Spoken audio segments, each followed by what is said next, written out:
Hello, everyone, and welcome to Slash Film Daily. Today is Friday, April 12th, 2024. On today's episode of the show, we're going to be talking about Alex Garland's latest film, Civil War, and also we're going to share an interview with Alex Garland himself. My name is Ben Pearson. I am an editor at slashfilm.com, and I'm joined on today's episode by Slash Film staff writer Bill Bria. Greetings, Earthlings.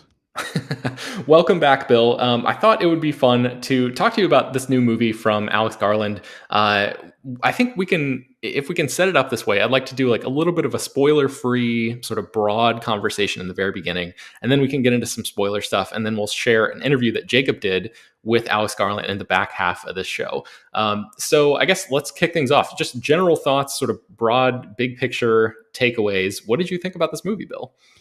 Yeah, I think Civil War is easily one of the most visceral movies to come down the line in a long time, in terms of in totality as an experience in the cinema. It is something that I didn't necessarily think could still happen, in the sense that I, as a big horror fan, as a big movie fan in general, as kind of a sicko myself, I didn't think I could be as shaken by a movie as I was by this one. But I was, and it's again, because I'm a sicko, it thrilled me instead of instead of put me off. But it's something where I didn't realize until maybe 24 hours after seeing it that I was having still such a kind of a unconscious or subconscious physical reaction to being in that, however long the film is, 2-hour experience. Mm-hmm. And I know that our colleague Ryan Scott has mentioned in a piece he just wrote recently about the way that the sound mix works in this movie. The gunfire itself is just aligned to give you, the audience member, the most, and realistic is maybe not the right word. It's hyper real. It's that feeling of like you're in the middle of these, battles, these skirmishes, as the characters, our protagonists, who are journalists, are, and at no point is it intending to be, let's say, a hardcore Henry style POV experience, and yet it really is immersive in a similar way, in terms of like you're not necessarily seeing it through the exact eyes of a character or meant to experience it as like, a video game or a 3D movie at all. Mm-hmm. And yet it still, I think, retains a lot of the power of those first person experiences in terms of putting you in the middle of a situation. And part of it, and we'll get into this obviously in the spoiler section too, but part of it is the ambiguity inherent in the movie, which is absolutely intentional, is part and parcel of putting you, the audience member, on so much of that edge, for so long, because the less context you have as a person, the more unsettling it is, and that's all feeding into this, this realm that Garland puts you into. So it's a deliberately alienating, or not alienating, maybe as much as aggressively needling experience. Yeah. And it's something that obviously it's not going to be for everyone. So what was your take on it, Ben?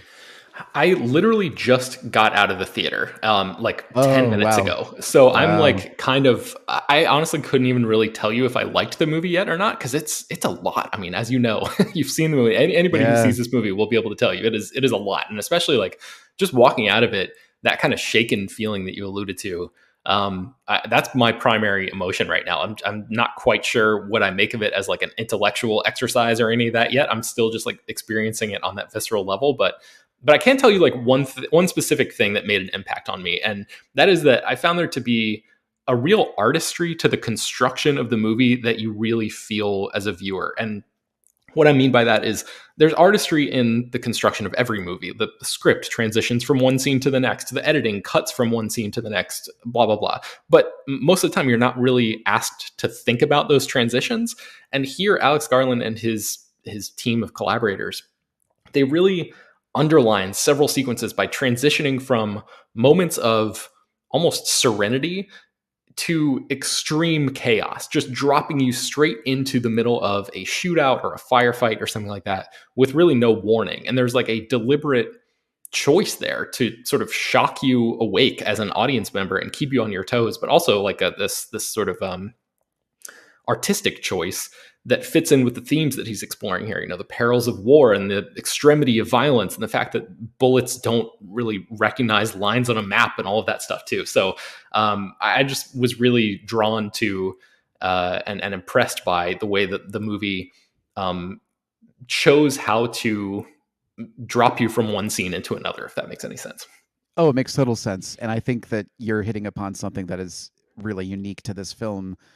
Uh, Maybe not wholly unique. I know that some of Garland's touchstones that he's mentioned in the press several times, including I think Jacob's interview, at least at one point, is he'll talk about stuff like, of course, Kubrick's Full Metal Jacket, Coppola's Apocalypse Now, and Klimov's Come and See from 1985, the Soviet anti-war film, all of which have their moments, or in Come and See's case, entirety, of just being really oppressively upsetting, and it's taking away what I think a lot of us tend to assume about the war film, which is, yeah, you're expecting in any general, given war film, you're not expecting to go in super jazzed about seeing people getting shot or, blown up or anything, because usually even the most jingoistic war film has an element of war is hell, it's not that great, da da da.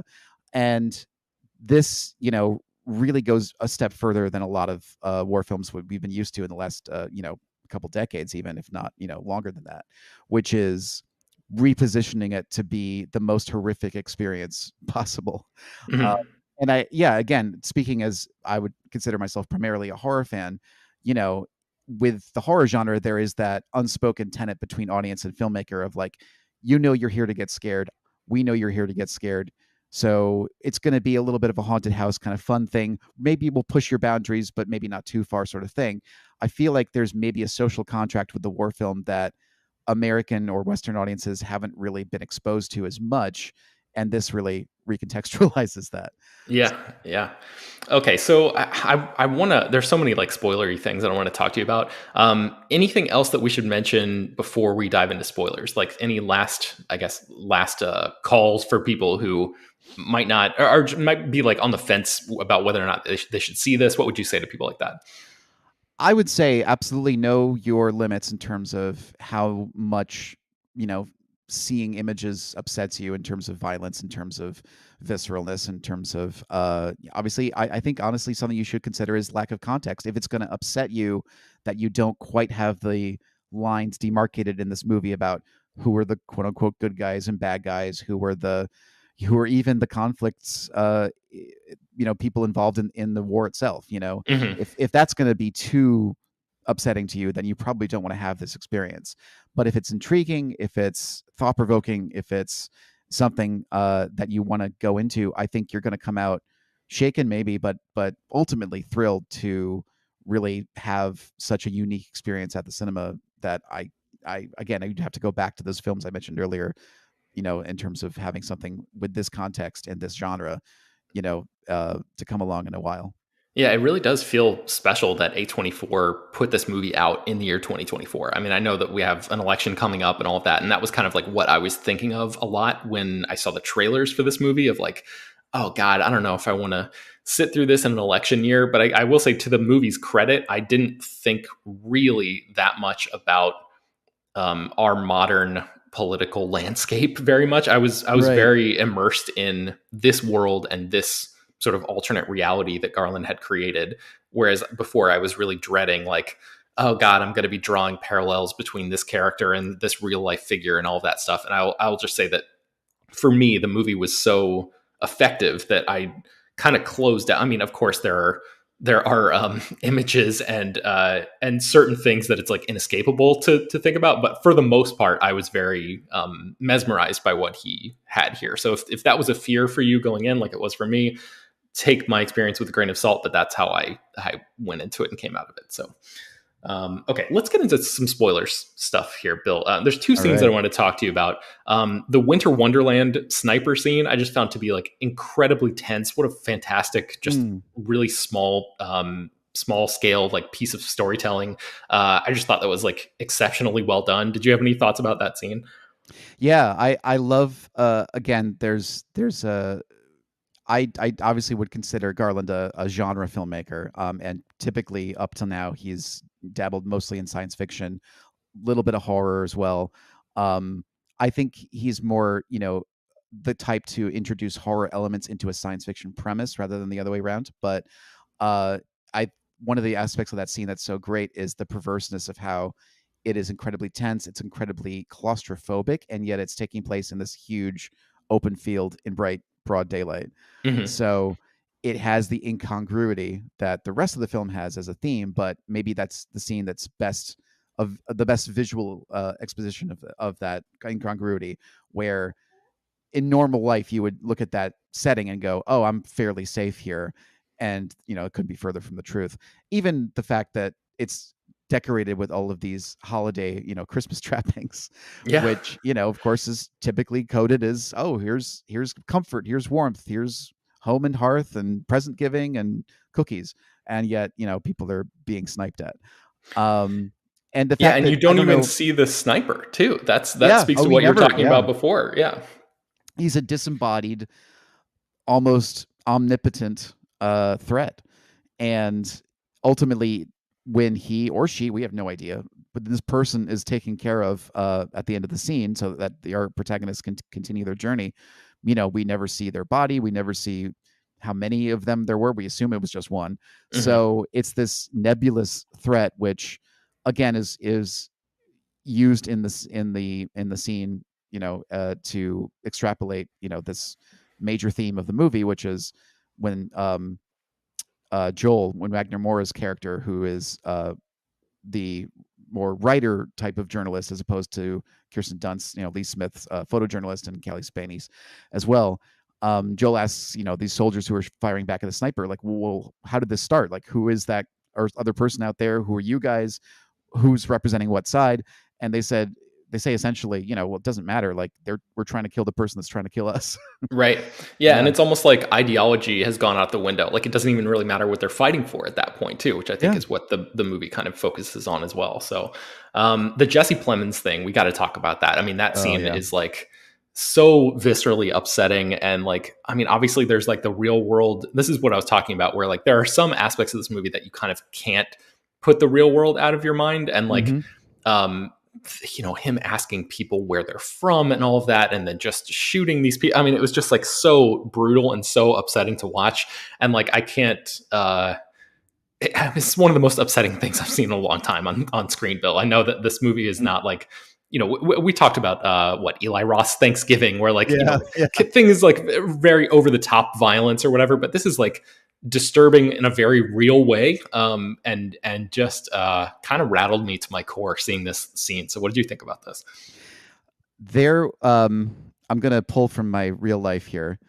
There was a moment when I moved from where I used to live, or grew up as a young kid, and then moved with my family to Michigan to grow up the rest of the way in third grade. And oh, actually, this might have been second grade, so cut that part out. So in second grade, uh, there was a kid.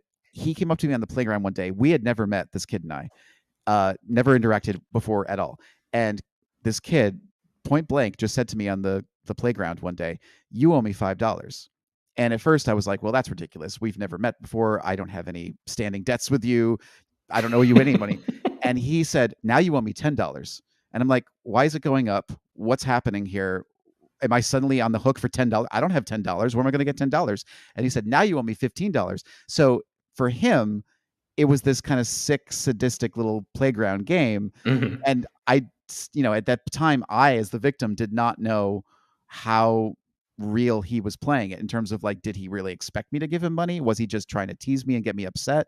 So watching this Jesse Plemons scene, it had that connotation for me of like, when you as a supposedly rational, logical human being are dealing with someone who is operating on a completely different level of rational and logic for them.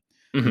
For us rational people, he seems totally insane, of course, but he also has that conviction that the insane tend to have, which Yeah. is, I'm operating on my own set of rules. You don't know what those rules are. So at any point you could make the wrong move and then it's over for you because I have Yeah. all the power and the death here. And it is, yeah, easily the most terrifying I think I've seen Plemons. It's like his Breaking Bad character turned up to, 20. Hmm.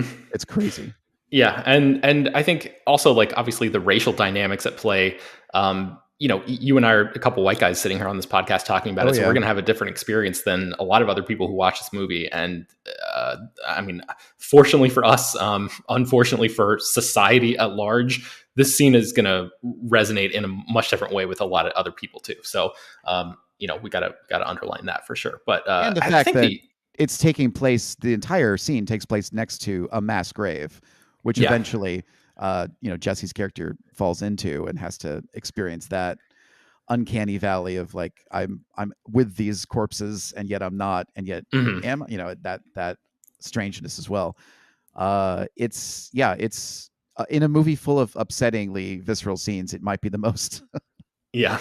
The aftermath of that scene too is so important, I think, because you see the consequences of like the truly evil actions of that Jesse Plemons character and how they kind of ripple through people, like Kaylee Spaney's character throwing up in the car. And then of course, Stephen McKinley Henderson's character is shot and ultimately dies from that. But like there's, I think the movie does a good job of not just making it feel episodic. I mean, the movie does feel episodic in some ways. There's this little adventure that they have, and then they go to like the stadium, which kind of feels like a little bit of a sanctuary, and they have some Mhm. bonding moments, and then they move on to this, and it does feel like they are going from A to B and hitting dots along the way.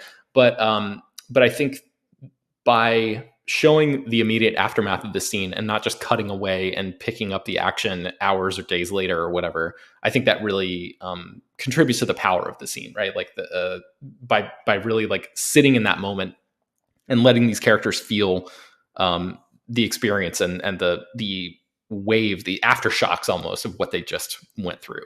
Oh yeah, and I was going It's to a say really when you powerful mentioned, choice. when you mentioned Spaney, Jesse vomiting in the car afterwards, I remember watching it for the first time, thinking in the back of my mind, that's maybe the most realistic vomit scene I've ever seen in a movie ever.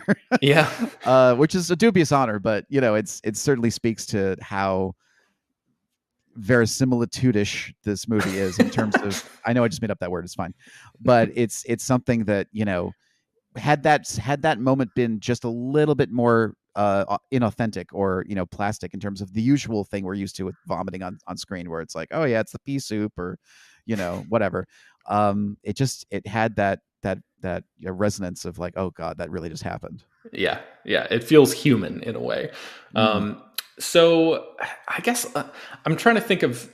I know we don't really have a ton of time to get into like a beat by beat breakdown of this movie or anything. I want to talk to you about like what this movie is actually about, Hmm. and like what you think your read on what Garland is trying to say here might be. Before we get to that, though, I just wanted to open the floor to you and see if there were any other scenes that you wanted to shout out or moments that you wanted to highlight, anything like that, before we get into sort of like the closing of our conversation here.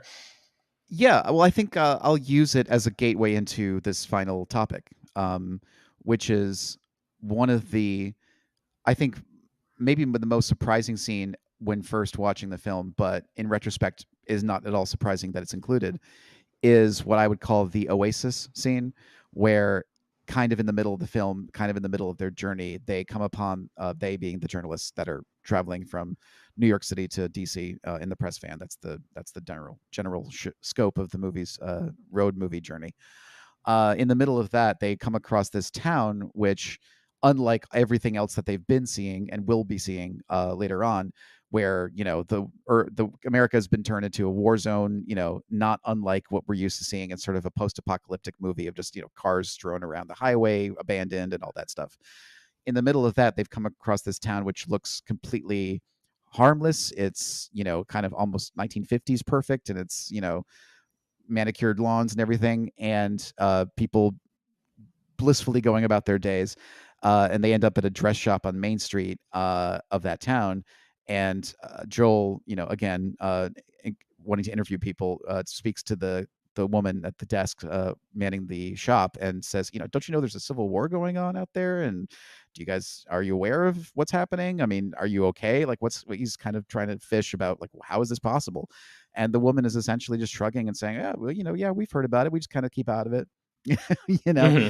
And not only if you take this movie as, say, a modernized version of even Joseph Conrad's Heart of Darkness, which Apocalypse Now is a loose remake of or Hmm. adaptation of. You have typically in your survivalist story, whether it's in a jungle or a desert, this moment where or if you're at sea, there's the sirens on the rock who are calling you, to a more blissful state or something. You have this element of the journey where you're, thinking that maybe you can get off the boat and escape and not worry about all the issues that you have to deal with in the rest of your journey or the rest of your life. And not only does this have a connotation in our obviously real lives, in this society, this country, in terms of ignorance is bliss and all of that aspect to Mm-hmm. it, but it's also another. It's an uncanny valley on top of an uncanny valley because, and this is getting into the larger topic you wanted to get to in terms of what Garland's doing with this movie and what I think it's about.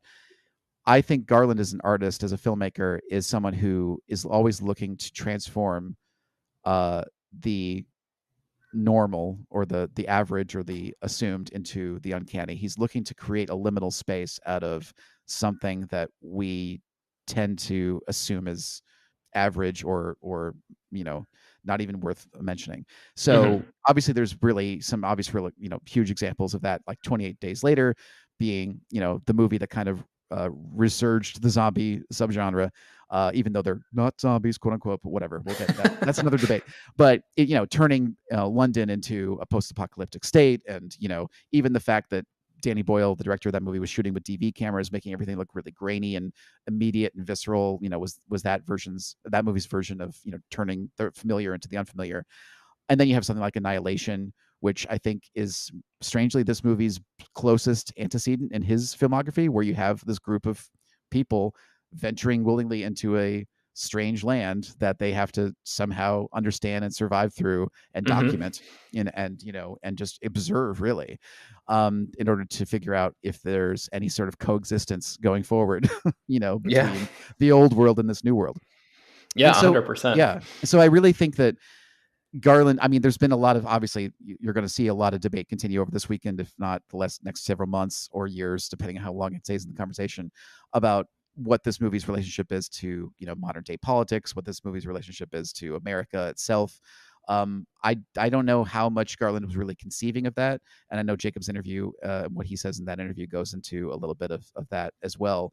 I think he was interested in giving Americans in particular, but just the world in general, an experience that they're not really at all used to, which is most movies about America as a war-torn country tend to have that element of genre to them. It's aliens, it's zombies, it's vampires, whatever, a metaphor essentially for what we I've seen in other countries, in the past and even modern day, even Mm-hmm. still.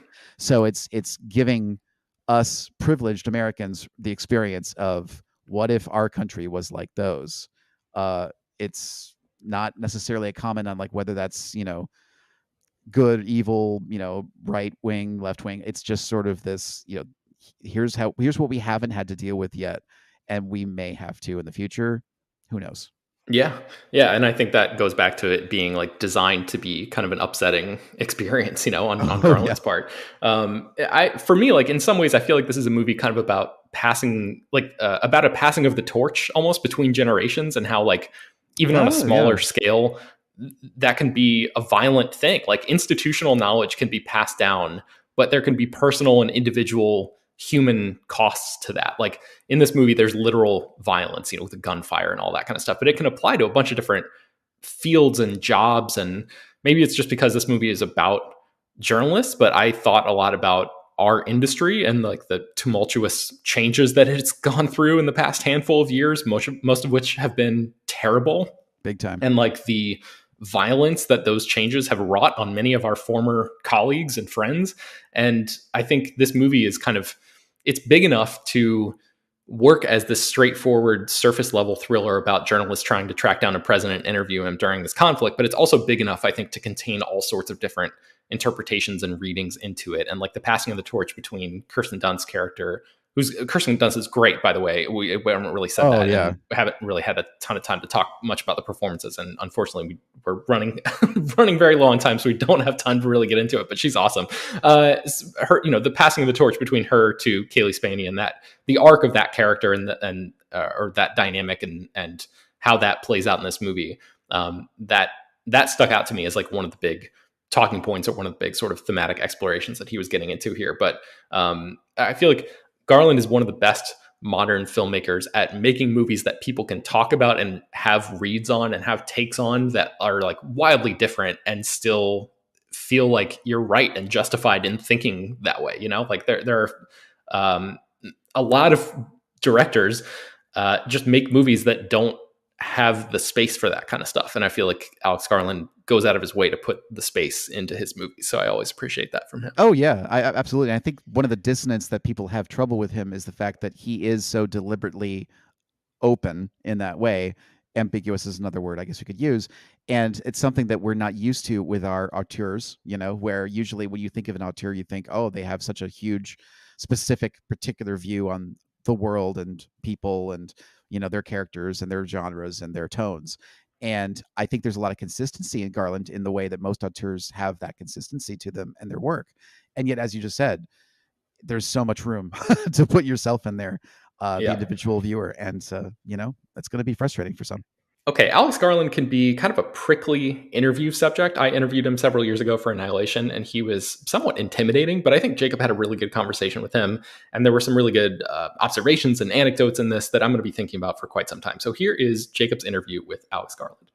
So Civil War feels like, to me, a historical film from an alternate universe where it kind of expects you already understand the basics of the war, kind of like how Saving Private Ryan or Dunkirk don't need to tell you how World War II started. Right. Do you view it this way, or how would you come about with this perspective? I think you could extrapolate how this came about from bits of information contained within the film. Personally, I also think that the film doesn't come out of nowhere. It comes out of a sense of anxiety about the nature of populist politics and division and extremist behavior, as well as extremist thinking. And I think that's pretty shared, actually. I think a lot of people feel that, and they have their own internal sense that they already arrive with about why that exists. Now, people might not agree, their versions of account of how that might exist might differ, but the anxiety, I think, is quite broadly shared. And so I'm also relying on people's own sense of a situation as well as things that are marked within the film itself. Yeah, I think one of the most surprising things about the film is I think some people, myself included, may have expected the premise to lead to more grandstanding, but instead the film kind of exists in a almost, I don't want to say neutral place, but a place where the suggestion is that once the violence starts, once the bullets are flying, the reasons don't matter as much because people are dying. Was that always your intention that once the war starts, that no longer matters? It's partly that. That's definitely part of it. I think it's true that sometimes combat, it loses its reasons to exist quite quickly and then becomes just about things like staying alive or not being killed or killing the person who's trying to kill you, and it can just fold down into that state. But there's something else, actually, on a personal level. There's something else which is really to do with journalism, and it's to do with this is a product partly of me being middle-aged, I think, but it's to do with an old-fashioned form of journalism, which was reporting, and bias in the terms that you mean it, which I think grandstanding implies bias. That was not permitted within a certain kind of news reporting as an ideological position. The ideology being connected to a belief within journalism that journalism needed to be trusted.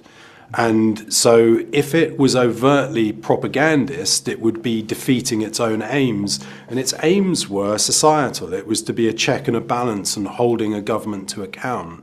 And in order to hold a government to account when a government is corrupt, which governments will do, they will at times be very corrupt. And in order to hold them to account, you have to be trusted. So that has certainly been eroded.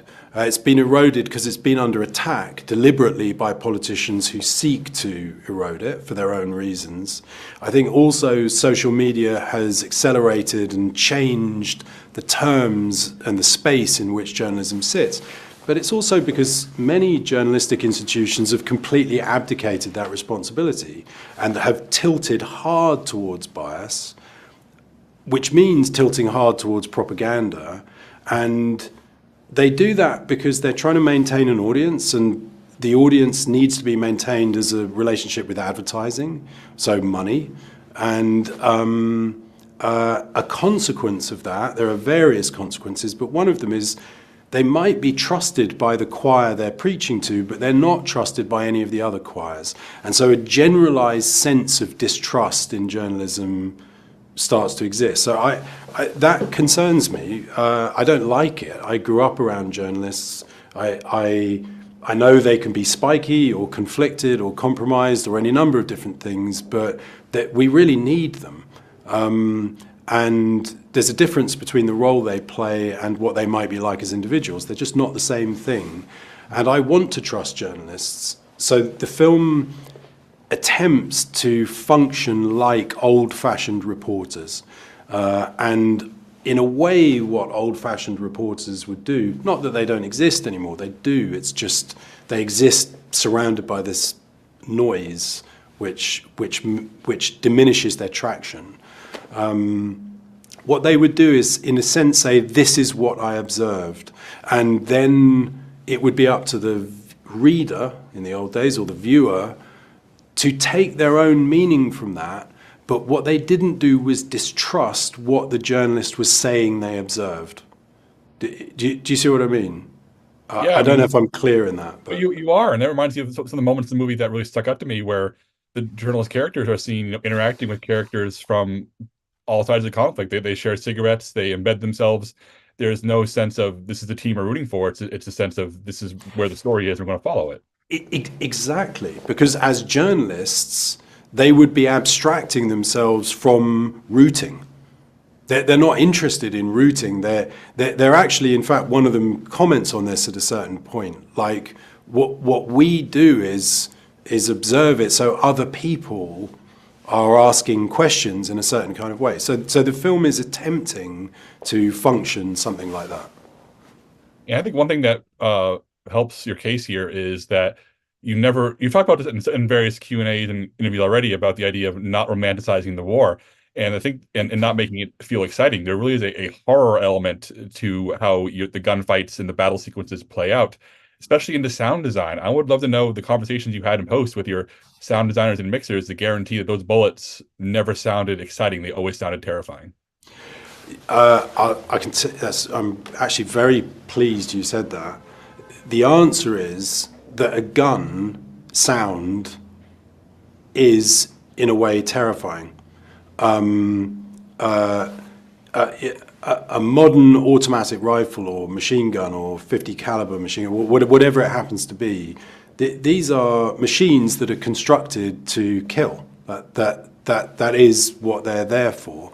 And they do this in this incredibly efficient fashion. And there is something sinister in the noise of something that really only exists for that purpose. And so what we did was we used exactly those noises. We used guns that fired blanks, and we put full flash blanks in them, and we recorded that noise as faithfully as we could. That will include the sound of the gun, but also the way it reacts with objects around it. So a huge effort in the film related to reality and the grammar of either lived experience or news photography or documentaries. And we were doing that in many, many ways throughout the film, but hugely to do with sound design. And where something happened that meant a bit of recorded noise didn't work for one reason or another, it can be to do with the distortion, it spikes too much, or it fritzes or whatever, we would then just record real guns firing and use that.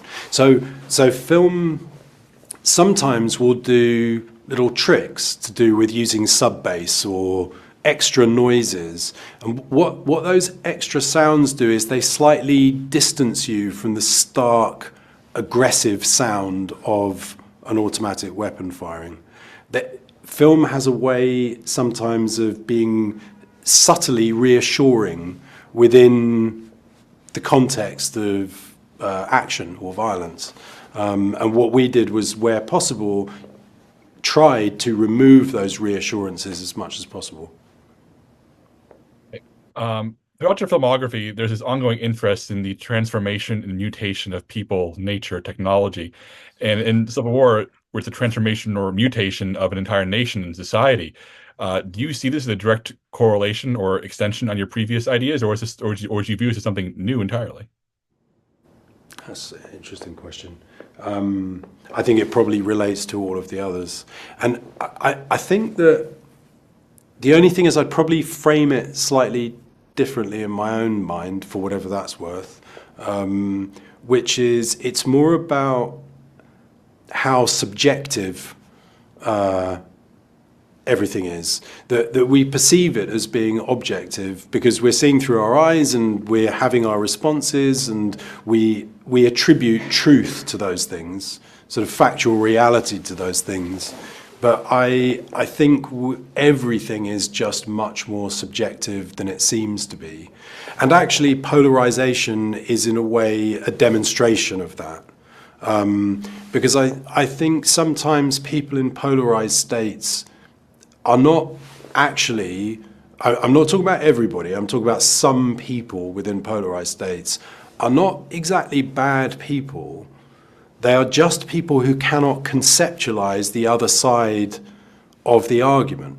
And that is a consequence of subjectivity, if you see what I mean. And so what I'm trying to do often is walk towards subjectivity because I think it's there and sort of exist within it. So scenes in films that I make that might seem very surreal or dreamlike or strange, I think are in a way representations of reality, however strange that might sound. And I can give an example of it in Civil War, where there's a scene in Civil War that takes place around a bunch of abandoned Christmas decorations from like a Christmas fair, which looks like a self-conscious bit of surrealism that has been created by a production designer and inserted into the film.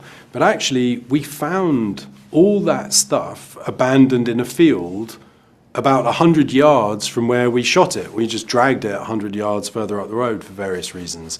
And that thing, you're driving through Georgia in early summer, and then you find a bunch of abandoned Christmas stuff, a polar bear and a penguin, and a weird box that has mannequins in it that is loosely set up to look like maybe a nativity scene or something like that. That is the weirdness of real life. And so it's not a bit of surrealism, it's a bit of realism, bizarrely, you know. Without going into, like, I don't want to spoil the film for anybody who's reading this or hearing it before, so I'll dance lightly here.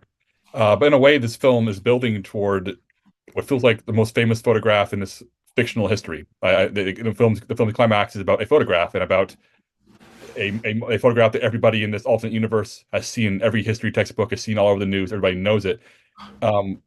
Was this always the intention, to build toward a photograph that has the weight of something that feels like it was monumental?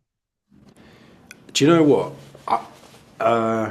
I wish I could say yes, because that's such a smart idea. It would be such a sort of neat resolution to the film in a kind of themic way. That had never occurred to me until you stated it. I was just showing war photographers doing what they do, or actually just press photographers doing what they do, and because they're good at what they do, they capture iconic moments. That's a much more elegant version of that, and it would be I would love to lay claim to that. I'd love to be able to say that, but I can't, because I'd be bullshitting. But well, what can I say? Well, you can have it. It's yours now. So we have time for one more question. And do you know what? I'm just going to say it's not mine, it's yours. And that is one of the things that really interests me in this subjective thing, in this offering up narratives and people bringing themselves to the narrative. That is actually a perfect example of what I'm talking about. And if I do anything as a filmmaker, I do deliberately leave space for that. I know it's going to happen anyway. When I say I lean towards subjectivity, that is the thing I'm leaning towards, is to do with space, to do with leaving imaginative or thoughtful areas for someone to inhabit. But anyway, sorry, what was the last question? Oh, all good. That's great. My last question, maybe a smidge off topic, but it's, I'm curious about now just been some distance from its release, your previous film, Men. Yeah. I'm a fan, but I know reaction was mixed. And I'm wondering if enough time has passed for you to process the reception and how people reacted to that film, because I know people had very big opinions on it. I'm curious how you feel about it after some time's passed. The truth is with that is that ever since I started working, which was a book, it was a novel, it wasn't a film, called The Beach. Number one, this difference between the intention of something and the way it's received was made really clear to me, because I wrote a book that in my mind was sort of, it was various things, but it was also slightly critical of a backpacker scene, and then I could see it was being treated as a celebration, and that was made very clear to me very early. But the other thing that was made clear to me was, before writing it, I would have anticipated something like a sense of ownership or pride or a reward as an internal state from having done something like written a book. That's what I would have imagined happened. And I have a very clear memory of walking into a bookshop after it was published with the intention of seeing it. That's why I was going into the bookshop. And then seeing it in the bookshop and expecting something to happen where I felt affected in some ways. I imagine I would have guessed pride. But I felt completely neutral. I felt absolutely nothing at all. I was quite dismayed by it and quite surprised, actually. And that's never left me. I think it's a personality quirk. I work really hard on something. I really care about it while I'm doing it. I get obsessive, actually. I get very, very obsessive about the thing while I'm doing it. Can't really escape from it. The moment it walks out into the world, I feel very divorced from it. It could easily be made by someone else. So when you ask me about Men, about how I see it now, it fits into that category, which is the same category as all of the other things. They're a product of a fixation. And I think I've been lucky in my working life that I've been able to not really worry about commercial considerations too much.